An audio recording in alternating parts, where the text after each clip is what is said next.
Aí eu lembrava das discussões que a gente fazia da psicologia escolar, né? Ah, não pode fazer psicoterapia, mas o que faz? Como que a gente já descobriu discutiu, construiu referenciais para trabalhar na educação sem fazer psicoterapia? A gente não faz isso hoje em dia? Não tem isso muito bem delimitado? Por que na assistência a gente não consegue fazer isso também, né? Então, se a educação, o objetivo da política é acesso à educação de qualidade, tal, como que eu contribuo, enquanto psicólogo, para promover a educação de qualidade, né? Na assistência, qual que é o objetivo da assistência? Qual que é o objetivo do CREAS? Então, como que, enquanto psicólogo, eu faço essa intervenção? Eu posso usar instrumentais, estratégias, metodologias que são usadas em outros contextos, mas considerando o contexto da política, como a própria Regiane trouxe, a pesquisação. Eu posso usar na escola, posso usar na unidade de saúde, posso usar na assistência e tal. E aí tem outros objetivos aqui, destacando o acesso aos direitos, né? Então, ver se essa família está tendo os benefícios que ela pode ter acesso, porque a política da assistência ela prevê benefícios, serviço, projetos e programas, né? Os serviços são esses que estão tipificados, que devem ser continuados, não pode parar em janeiro, fechar o CREAS, o CRAS e voltar em fevereiro, tem que ser continuado, como a unidade de saúde, né? Uma outra questão que está é o protagonismo e participação social. E aí eu vejo muita relação com a reforma psiquiátrica, né? Que o usuário ele é um protagonista, ele tem que ser... Porque isso é terapêutico também, isso produz saúde. Então, o acesso à garantia de direito, esse sujeito se empoderando, é fundamental para a política, né? E a média complexidade tem um outro objetivo, que é a não institucionalização, né? Então, tentar intervir de forma eficiente na média complexidade, evitando que a pessoa vá para um abrigo, que fuja, que entre na alta complexidade mesmo, né?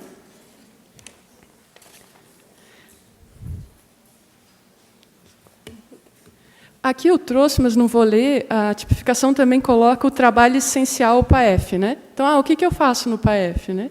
E cada um daqueles 5 serviços, ele tem lá o que é essencial, né? Então, que vai desde a acolhida, o atendimento psicossocial, o plano familiar de acompanhamento, que é construído com a família, a articulação intersetorial, como é que eu vou fazer quando tem dependência química, né? Como é que eu vou fazer quando precisa uma ação junto com o Ministério Público, com o Judiciário? E outras questões que o serviço prevê, né? E aí eu trouxe o acompanhamento psicossocial, né? Me parece que na saúde é muito claro o que é o acompanhamento psicossocial. E na assistência, por mais que a gente fale, eu não sei se vocês concordam, mas para mim às vezes fica muito vago, né? Aí eu fui buscar o que o MDS coloca como esse acompanhamento psicossocial.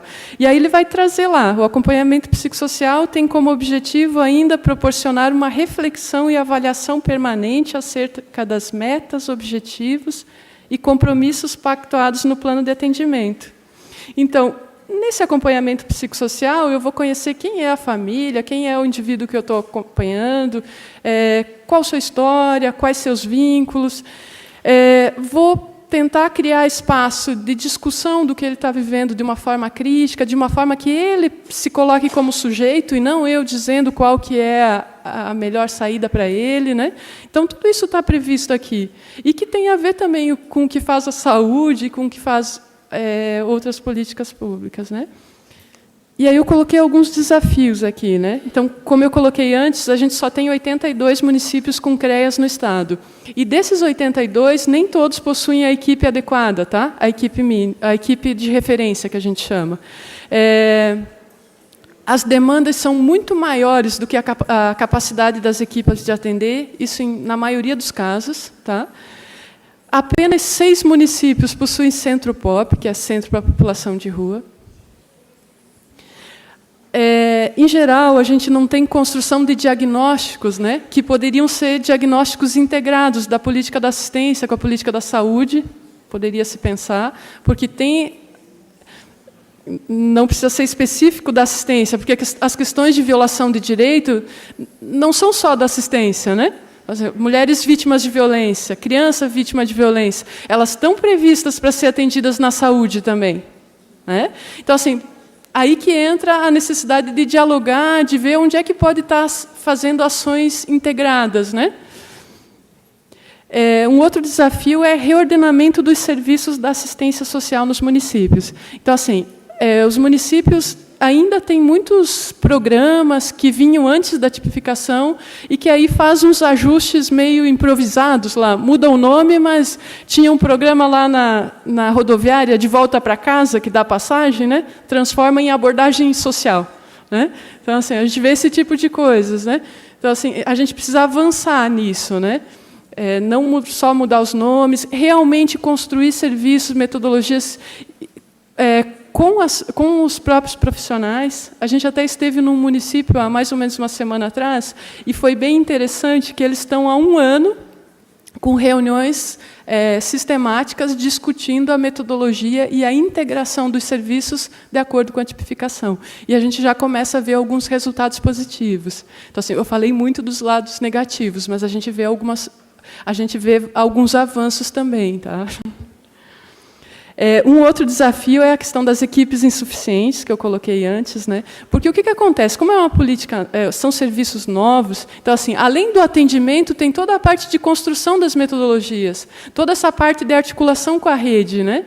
Então, é muito trabalho que tem para ser feito. E nem sempre com gestores que possam auxiliar, né? Que aí vem os cargos comissionados e tudo mais. Um outro ponto que eu acho que é fundamental para a gente avançar na política é a articulação dos profissionais em fóruns, participação nos conselhos, né? Então, assim, a gente tem o Fórum Estadual de Trabalhadores, o FET-SUAS, né? Dos trabalhadores do SUAS. E a gente vê alguns lugares que estão começando fóruns regionalizados. E eu tenho a impressão, essa é uma impressão minha, pessoal, que nesses locais onde tem esses fóruns regionalizados, os serviços melhoram a qualidade também.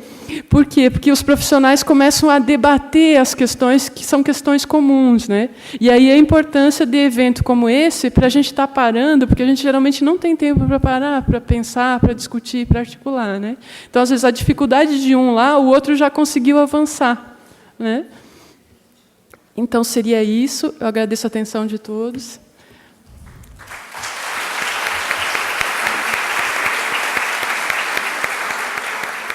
Obrigada, então, à psicóloga Andréa Titon, que nos trouxe seu conhecimento sobre o CREAS.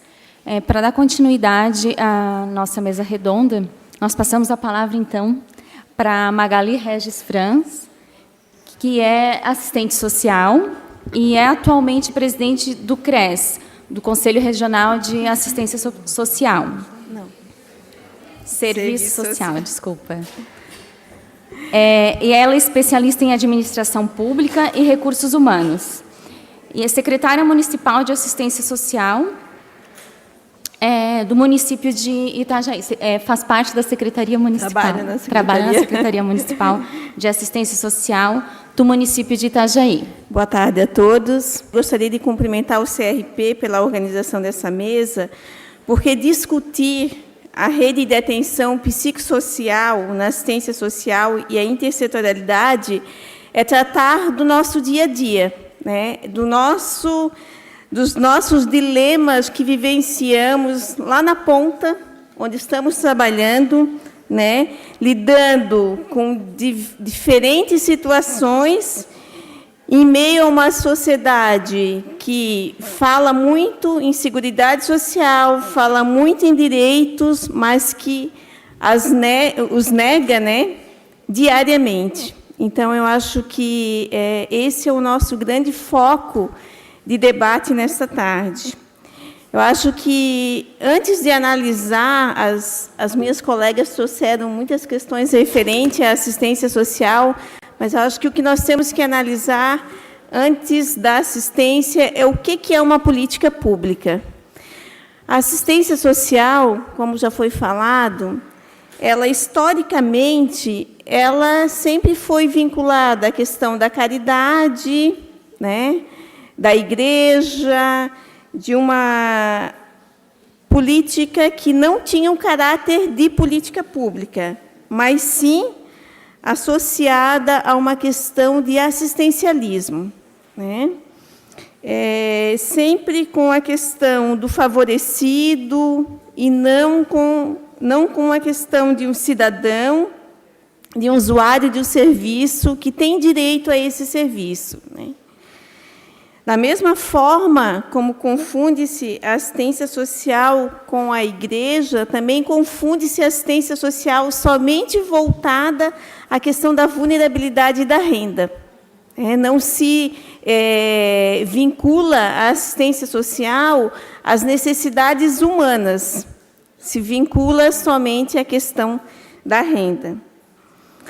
Assim como a assistência, né, social, na sociedade que nós vivemos, ela sempre foi tida como uma prática, mas uma prática vazia, né? Uma prática focalizada, imediatista, e em nenhum momento com uma consequência de transformação dessa sociedade, né?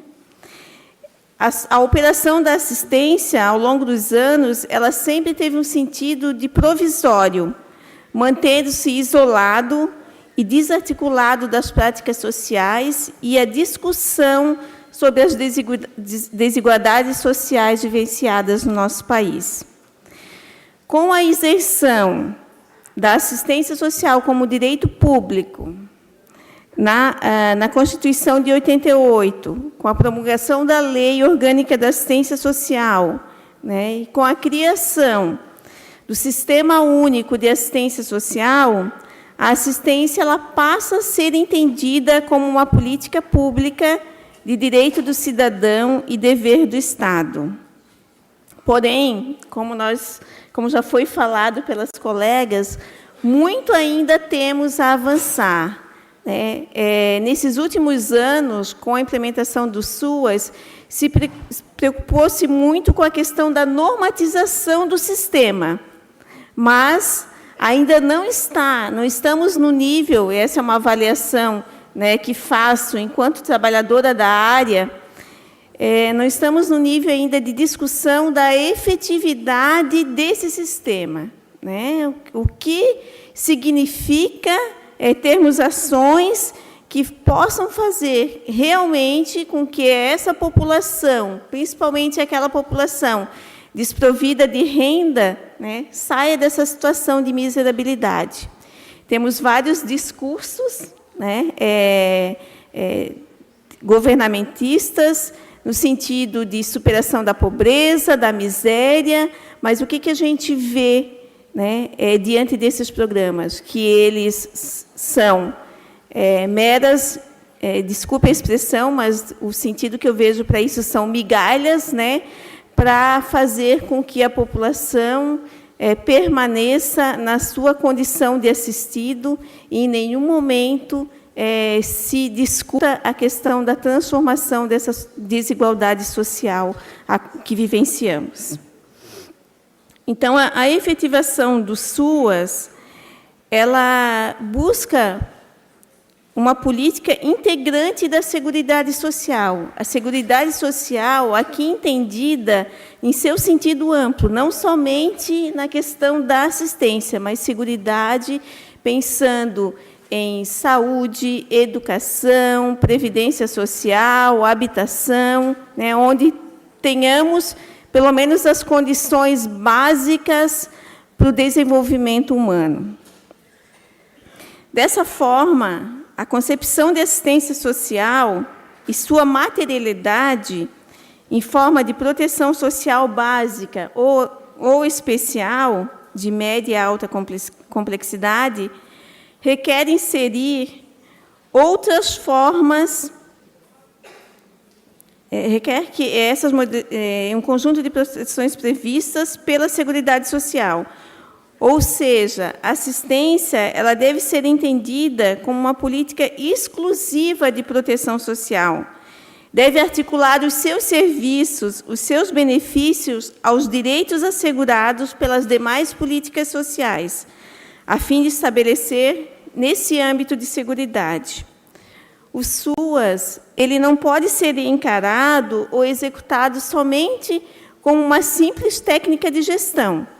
Ele tem que ser assumido por todos, por nós trabalhadores, pelos gestores, pelos usuários, pelos conselheiros, como um espaço de tensionamento econômico e político, como um espaço de ampliação de direitos, de articulação das políticas sociais e de radicalização da democracia participativa.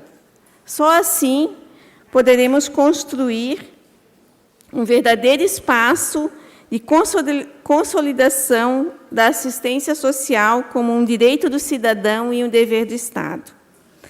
A implementação do SUAS deve garantir os seus princípios, ou seja, precisamos realizar ações que retirem os invisíveis da sua condição de vulnerabilidade social, decorrente ou não da pobreza.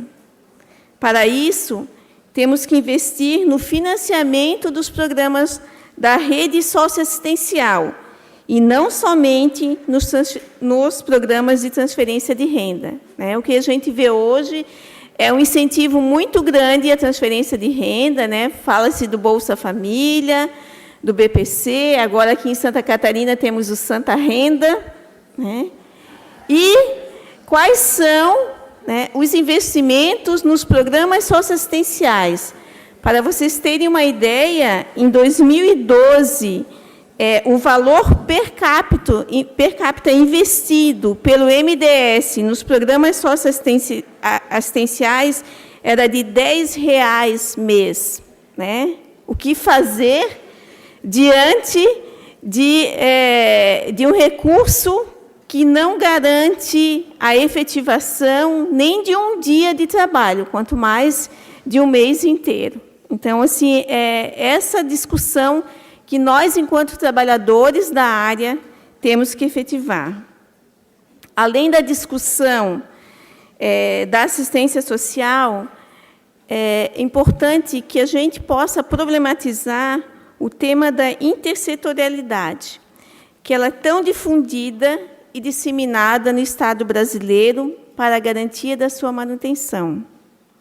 E daí eu fui pegar, para a minha fala, alguns autores da psicologia também, para não ficar somente voltada ao serviço social, e achei um autor que é Sheinvar, onde ele fala: o Estado brasileiro emite discursos paternalistas, morais, com promessas muito além do seu alcance, que, embora contraditos, historicamente, através da gestão da política pública, são capturados como compromissos, como verdades a serem cumpridas, criando a ilusão do igualitarismo que as práticas se encarregam de vedar. Este é o feitiço da política pública. Transformar as desigualdades implica em socialização da participação política e da riqueza socialmente produzida, a esse patamar de civilidade e sociabilidade, base do projeto ético-político profissional que deve pautar as ações dos assistentes sociais. Pois, nesse momento, a política de assistência social, ela vive o seu maior paradoxo. Ao mesmo tempo em que ela se amplia, e se consolida, aumenta o número dos seus usuários. Usuários esses, na maioria, provindos da crise econômica, do desemprego e da pauperização do trabalhador. Desenvolver as políticas intersetoriais exigem dos profissionais as seguintes dimensões. Primeira delas, um conhecimento teórico-metodológico, que nos permite conhecer a realidade e os fenômenos ali presentes. A segunda, a realização dos nossos compromissos éticos e políticos estabelecidos em nossos códigos de éticas.